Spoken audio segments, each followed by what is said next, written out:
Hey, where's my man at today?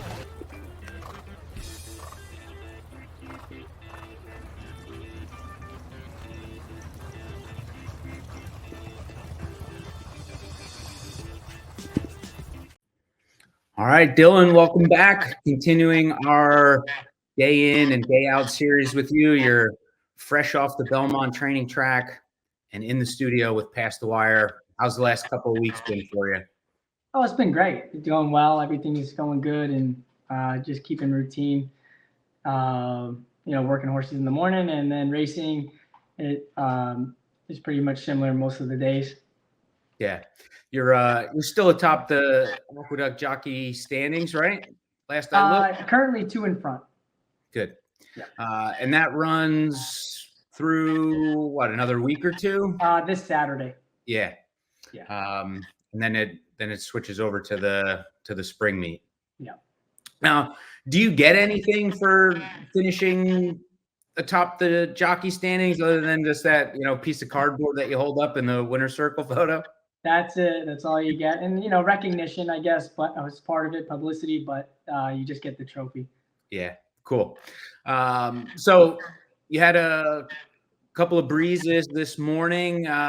Share with us who you were on and how some of those workouts went. Yeah, I worked 2 for Ray Handel this morning, 1 for Orlando Noda, and then 1 for Robbie Roboto. How many barns would you say that you're pretty active with in the mornings? Because I know when I spent the morning with you, it was Charlie Baker and Wayne Potts. You had a couple for them. So how many barns would you say you're breezing for each week? Well, my business is very wide. We accept mounts from mostly everybody. But being active in the morning can be, I'm probably rotating maybe like 6 or 7 outfits. Some trainers don't like to use the jocks in the morning, and some do. So basically, whoever is providing me mounts or giving me rides in the afternoon, we'll focus on that and give them help in the morning if they need it. Yeah. What sort of notes did you put in your notebook this morning?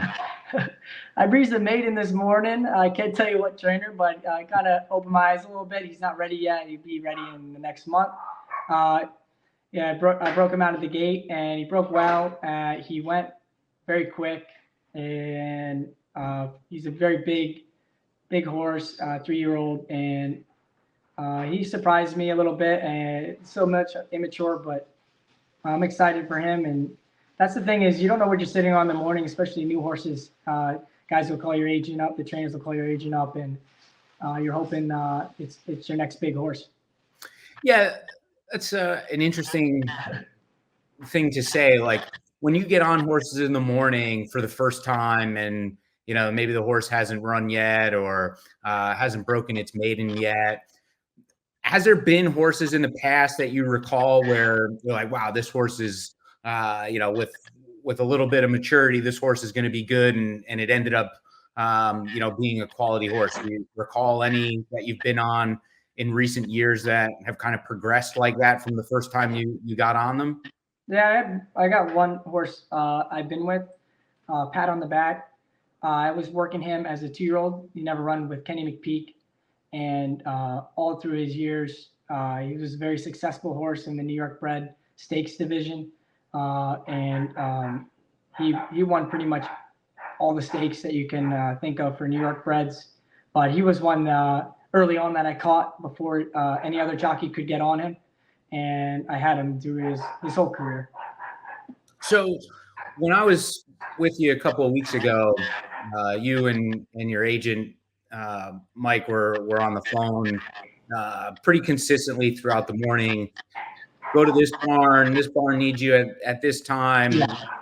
Scratch that. We're going to this barn instead. Yeah. Just talk about the relationship that you and Mike have, and how he's able to kind of help you grow your business, and not only in the mornings but in the afternoons as well. Yeah, that's a great question. So I believe in good teamwork and communication, and me and Mike, we have a great bond. We're always communicating with in the morning, in between races, after the races. We have to always. I feel like we always have to communicate because he needs to know on my side what's going on, where the trainers are, upset with rides or happy with rides, or future plans with horses where the in races where they want to change like their class or their distances, or whether I tell them, hey, we need to stay with this horse. I think he's going to improve. He's going to show a lot. He didn't show much today, but I really think he's going to do better down the road. Or the other way around. This horse isn't much. Unless this horse drops in class, we shouldn't stay with this horse. We need to find another horse in that race. So always communicating. And then even on his end, he'll have multiple horses in a race where he feels like I would tell him to handle it himself. But if he feels like it's close, like he can't pick which horse, we'll make a business decision and try to pick the best horse of that race. Sometimes it doesn't come down to that. Maybe it's you get a lot of rides and winners from a certain outfit, and it might be a slower horse, but in the long run, it will, keep your clients happy and continue with that outfit that you're looking for. It really depends on what your goals are and future planning and building, I guess, my name and the future. That's another interesting thing that, just comes to mind. How often is that decision in your hands as opposed to the trainer's hand? As far as Like, you have a couple of different options in a race. Like, how often are you the one that's able to, you and Mike together perhaps making that decision as opposed to the trainer saying, you got to ride this one, or forget about the future? Yeah, no, the trainers will throw that at you. Like I guess it's like an all in poker. It's either you ride him or you don't ride him at all. There's been certain situations recently that happened to me already, but they either you say they lay it on the line. It's you ride my horse, and if you don't ride this horse, then you're not riding the other two horses you've been riding for me. And they'll do that. They'll have envy or whichever, and sometimes it's a tough decision to make, but you're looking into the future of what you want it to become. Sometimes you might lose horses, but like in the next month or two, you're building up for better. You actually will regroup and it will be better in the long run. You're hoping to make the right decision. You can't always, but you're always doing the best you can do. Yeah, that's pretty interesting to kind of think about. Like, you have to kind of make a short-term decision for, potential long-term gain, I guess. Exactly. Is it going to hurt us to say no to this guy in the long run, or is he going to be okay? And certain trainers and owners handle situations differently, so you know who you're working with over the years of trial and error. Yeah. Any examples you can share where, maybe years ago you got burned by a decision like that? I've actually got burned one time. I got fired. I can't tell you the trainer, but I could give you a good scenario.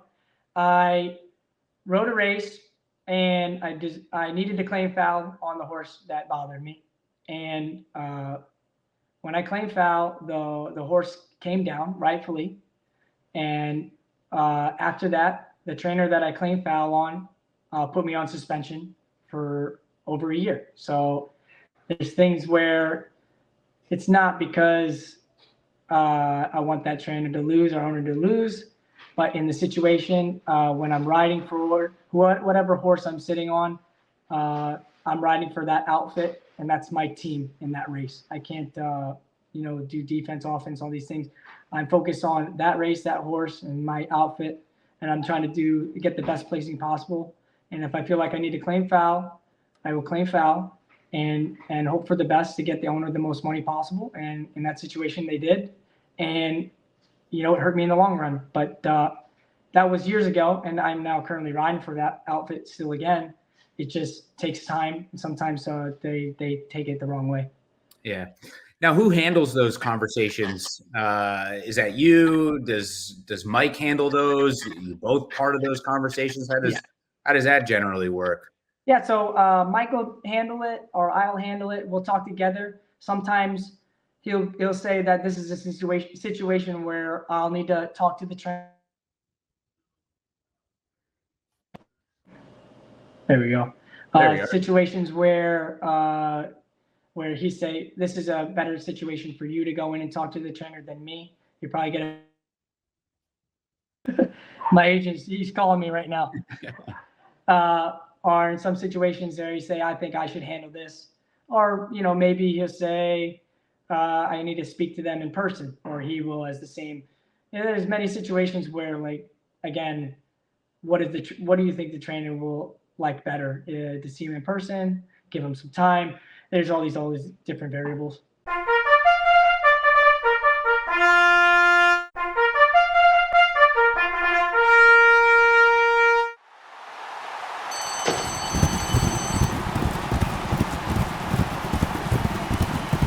Sure Bet Coffee. Put the giddy up in your cup.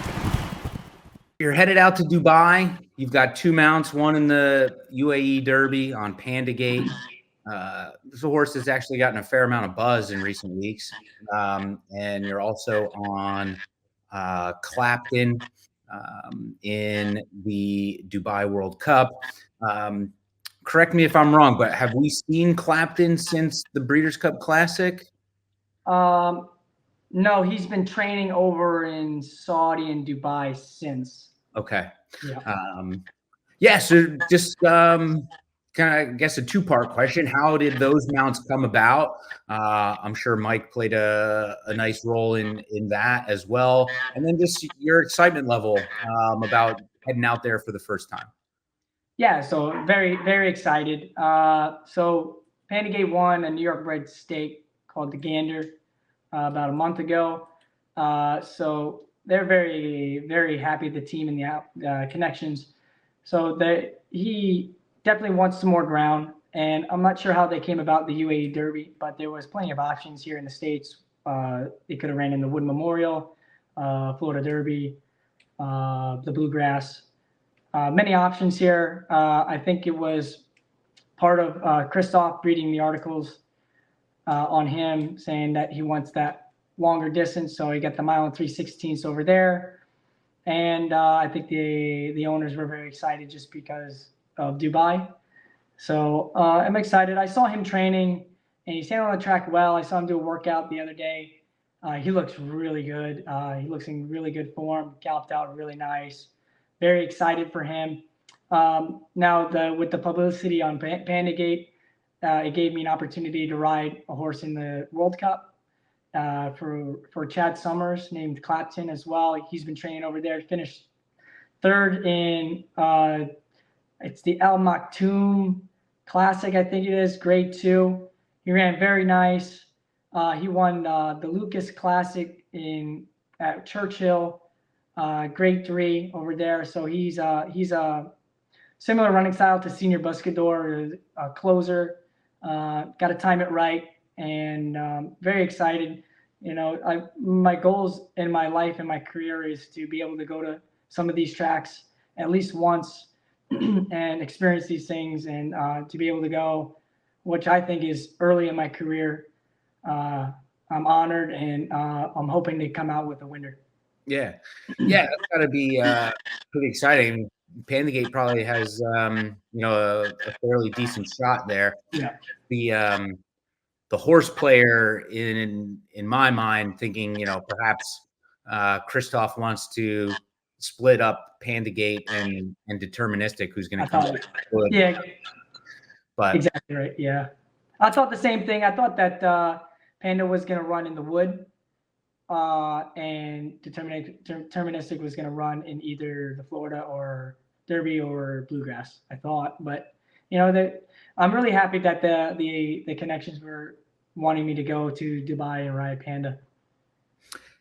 How long do you think it takes to kind of, like, how familiar can you get with the track being there, a day or two before the race? Like, how many times are you going to be able to walk on the track or get on the back of a horse and go around the track? Like, what's usually your process when you visit a track for the first time and you have two rides on one day where you're probably up against it from an experience standpoint? Yeah, it's definitely difficult. Being that I'm fighting for leading rider, I opted to stay one more day here Thursday, then leave after the races. I could have left after Sunday, but because of the title, I thought I'd give Kendrick a tougher chance to try to beat me. So I opted for the Thursday. Being that, I'm giving up a little bit of experience on maybe possibly getting on the track or anything like that. So going based off words of other riders or experiences and trainers, watching replays of the races. And I'll be there on Friday to walk it or Saturday morning early. I'll talk to the trainers there, Miguel and Christoph, on just on their words about the track, looking at where the poles are and how big the track is and how tight the turns are, walking the track, feeling like the surface and everything like we did at Aqueduct. But it's definitely very difficult because I haven't sat on the track. So being that I'm riding Panda in the stake, you're going to have to make some decisions really quickly. Yeah. My guess is there'll probably be a few other U.S.-based riders over there for that weekend. Do have you spoken to any of them? Will you speak to any of them to kind of get some insights on the track? Because they probably have more experience riding over it and whatnot. Yeah, of course. Yeah. So when I'll see a couple of the U.S. riders that I know have ridden there, definitely going to get some feedback from them to get maybe try to shoot for someone that is not in my race, so can give me some honest feedback. Sometimes they might give you the wrong feedback just to get an advantage. So, just trying to find maybe an older rider would be a better choice. They usually tend to give the best advice. So just once I get there, I'll figure out who to go to. Yeah. It certainly has got to be a bucket list thing that you can check off. What other tracks would you say are on that list of ones that you'd like to ride over? Yeah, good question. So Royal Ascot would be a nice track to go to. Hong Kong, and Saudi as well. There's other ones that don't come to mind too much, but those are the main ones. Maybe Australia would be cool, but definitely Dubai was one of the top three on my list. Your sister was recently over in Saudi, right? Yep, she rode the Jockey International Challenge the day before. Yeah, she had a lot of fun. Yeah, what did she tell you about riding over there? No, she said that they treat you like first class. Everything is, they're very nice people and they treat you very well. And she was just really excited about everything. Cool. So looking beyond this upcoming weekend, we've got a handful of rated stakes at Aqueduct on Wood Memorial Day. How do you kind of prepare for a day like that where, for argument's sake, Aqueduct will probably be as crowded as it'll be all year day. How do you kind of prepare for that? And then, the races themselves, just, feeling like there's a bit more energy on track at a place that, is probably lightly populated on most days that you're riding there. Yeah, so big days like the Wood. I picked up a horse named El Grandeo for Linda Rice, Barry Schwartz. Finished third to deterministic in I think it was the Gotham. Yep. And very excited for him. I know him just based off he's been on big races, so I know how he runs. But still watch replays. But just staying fit, keeping a good mindset. I've been through it before. I've ridden the Wood before, and just getting good sleep and making sure I have a good dinner the night before and have good energy through the day. I like to listen to music before, and it kind of gets me pumped up to get me in a good mindset. And always, staying upbeat and doing my homework. And I mean, it's pretty routine for me. So the nerves don't really get to me anymore like they used to when early in my career. It's just like another race, but always trying to ride my best and maybe doing a little more handicapping than just a general everyday race. Yeah. The crowd at Aqueduct is pretty unique. The bunch of times that I've been there, sometimes it seems like you hear stuff you've never heard before, compared to some of the other tracks that I've visited frequently. What's you have like a story of like some unique sort of off the wall sort of heckling that you've ever gotten at Aqueduct? Yeah, I remember the first thing that comes to my mind. I had the bug, and I thought I just lost the bug, and I was coming from Kentucky, which was a great circuit. I had a lot of success, but I was planning to ride in New York. It was my first real winter at Aqueduct, and I was on a dead favorite, whatever it was, 4-5, and should have galloped, but didn't. And I was actually second best. I didn't put up a bad ride or anything like that. Just another horse was better than me. Come back, and I remember this guy that told me, he said, "Go back to where you came from. You don't belong here. You don't belong in New York." And I'm not telling you, I was, I didn't feel good about it, but you don't really want to get in arguments with these guys. But it is New York, so they're not afraid to tell you anything, what's on their mind, whether they bet $2 or $1,000. They're tough. New York crowd's tough at Aqueduct. Yeah. They are. They always seem to be wearing like Mets or Yankees gear too, and they're like, for some reason. Yeah. That's funny.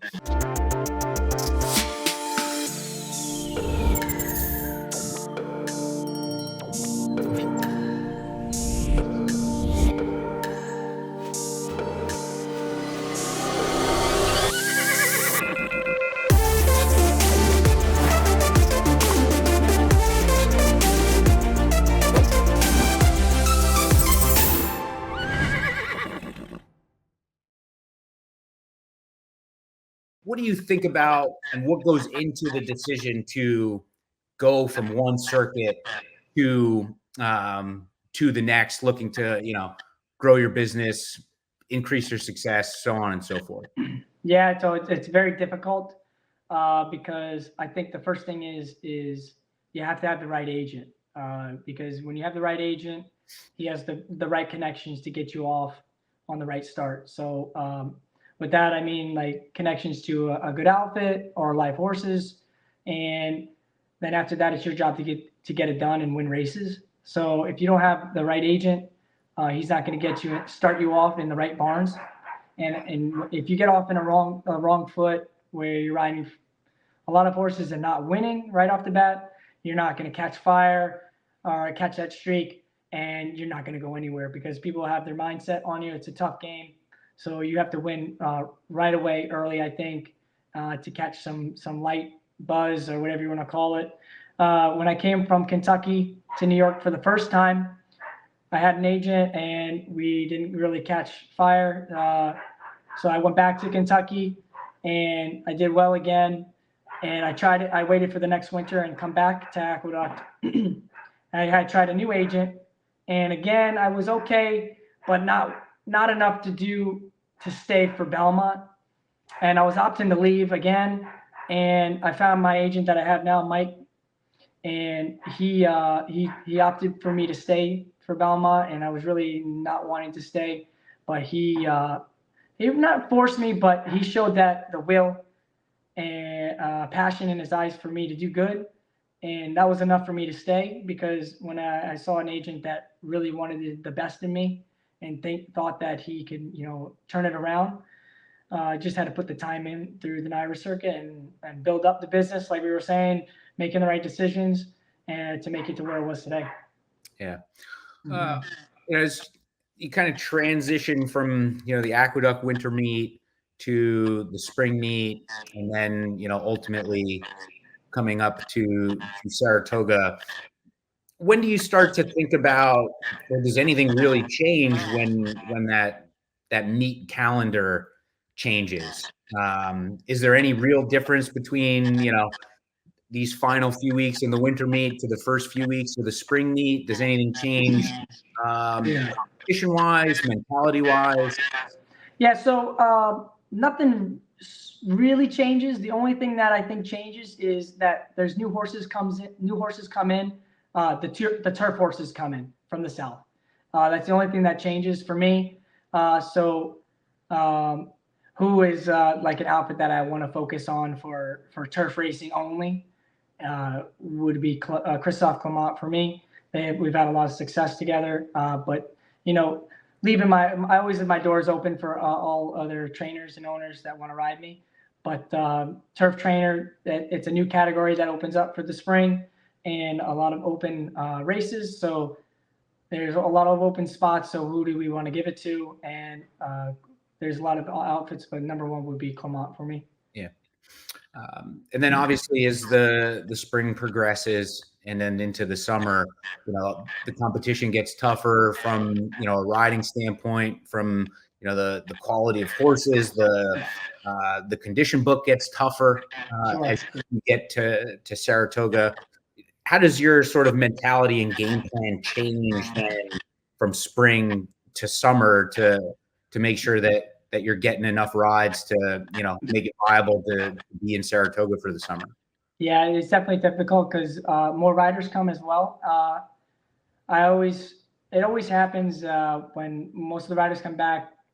Owners will have their set riders, so I'll find horses that I lose because they want to make the change to their number one rider. But at the same, you can't have hard feelings about that because it opens up doors for other opportunities to find new horses. And then bigger fields. The other riders they ride a lot tighter, which I'm used to. So I've been here for many years already.